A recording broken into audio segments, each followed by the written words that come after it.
ఛత్తీస్గఢ్లోని దంతేవాడలో మావోయిస్టులు ఏర్పాటు చేసుకున్న భారీ బంకర్ బుధవారం బయటపడింది.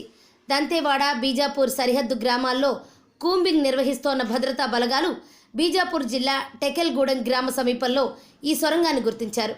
ఇది కిలోమీటర్ పొడవు ఉన్నట్లు అధికారులు చెబుతున్నారు.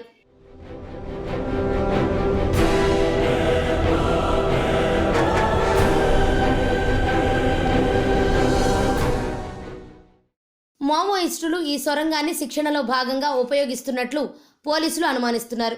కొన్నాళ్ల క్రితం జరిగిన టేకులగూడెం దాడి తర్వాత నక్సలైట్లు దాక్కోవడానికి దీన్ని నిర్మించినట్లు దంతేవాడ ఎస్పీ గౌరవరాయ్ తెలిపారు.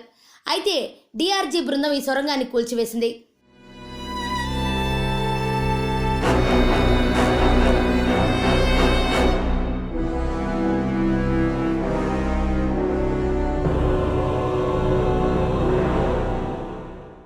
బీజాపూర్లో మావోయిస్టులు పోలీసుల మధ్య మంగళవారం జరిగిన ఎదురు కాల్పుల్లో 3 జవాన్లు మృతి చెందగా 15 మందికి గాయాలైన విషయం తెలిసిందే.